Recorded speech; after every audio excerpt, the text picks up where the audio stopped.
Good afternoon. It is about 3 o'clock, 3 p.m. here.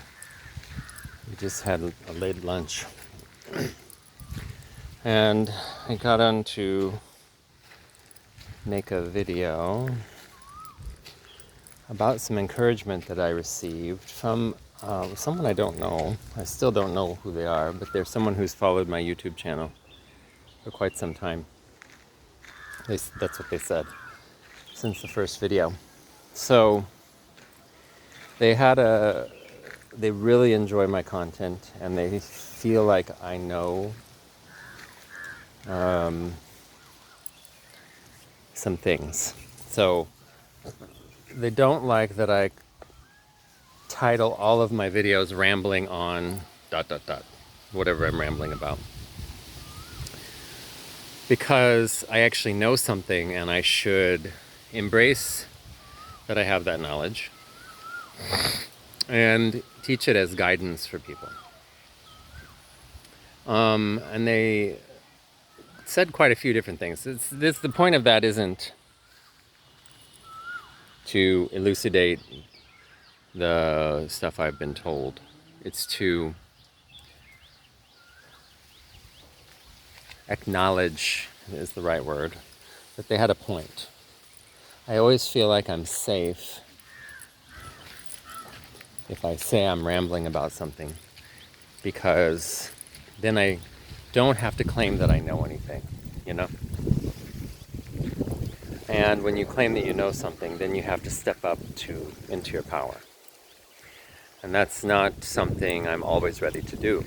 My guru had gotten on to me about 3 years ago about that. And he said that I have some power, but that I always kind of kowtow or shy away from it.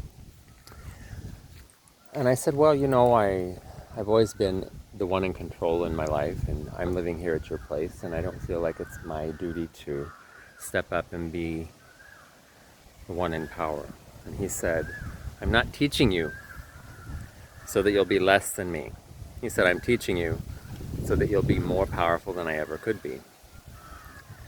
And when I received these few critiques on my YouTube channel over the past couple days, and we interacted a little bit, it made me think of him telling me that. So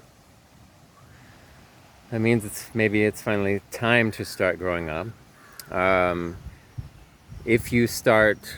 If I start, you see, I'm still trying to put it off on someone else. If I start knowing the abilities I have and using them towards guidance, then it's possible that I could monetize my YouTube channel. And I could make a living that way. And that was one of their suggestions also. And I love the idea of that because I've studied for a long, long time, longer than the 25 years I've been doing yoga. Studied a lot of mystical things. And I would like to be able to make a living doing that. Not just relying on traveling and teaching Ashtanga yoga, which I only do maybe once a year, sometimes twice a year. And that money never lasts as long as I think it's going to last when I get back to India. Because I like to travel and I like to do things around India. If I was coming and staying in one spot, the money would never go anywhere. But I rent a scooter, I like to go around, I like to go to temples, I like to travel around the country, and flying is not super expensive, but the money gets chipped away at slowly and happens like that. Anyway, that's also not the point of this. The point of this is to acknowledge the critiques for what they are, truth. And say to the people who follow me that I am going to start changing my direction and making more of an effort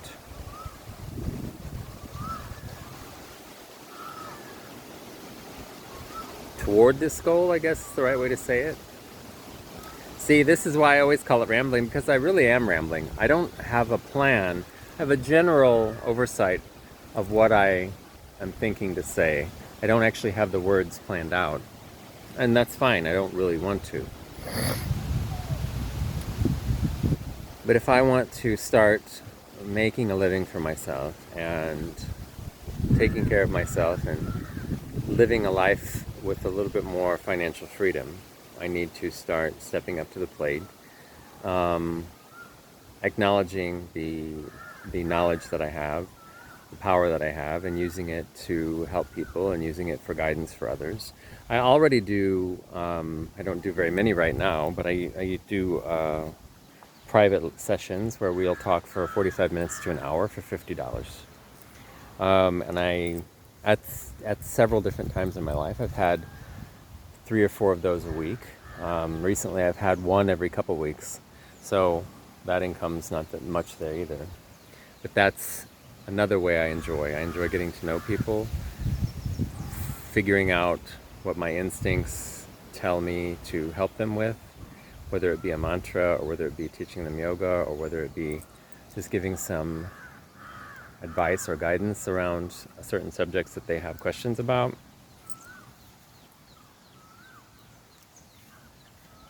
And getting paid for it.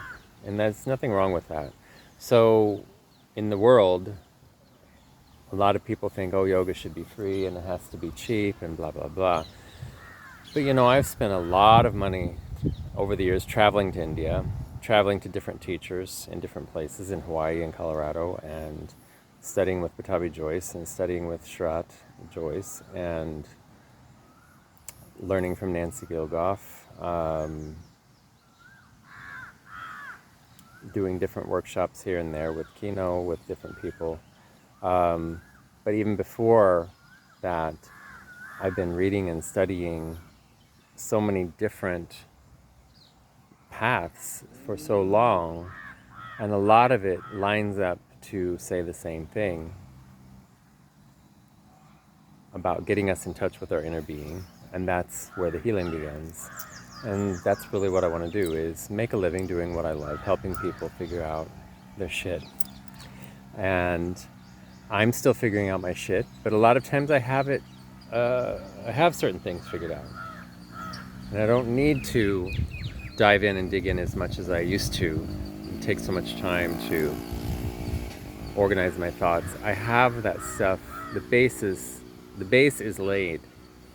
The foundation is laid. So I'm there. Now it's time to be there for other people. And in doing so, I will be taking some good advice from someone who I still don't know, but who pointed out some truth to me. Taking advice from my guru, who I respect and hold dear in my heart and love very much, who wants me to step up to the plate and be a guru, teacher, for people when they need it, and do what they, help them in whatever way they need. As Krishnamacharya used to say, teach the student in front of you from where they are, not from where you are. So whatever they need, if you have it in your wheelhouse, you teach it to them. And if they need something you cannot provide, you can help them find someone who can. So yeah, that's where I'm going. The next few videos are going to be shifting toward standing in my power, knowing what I know, and delivering the message of guidance for people. So yeah, I should say be prepared, but I'm not going to attack the world that way. Although I could, I guess. I'm getting softer in my old age, and I enjoy doing this kind of work. I love teaching Ashtanga Yoga also, but it always ends up... The funny thing is, I go and teach, and I just came back from 3 months in Germany teaching.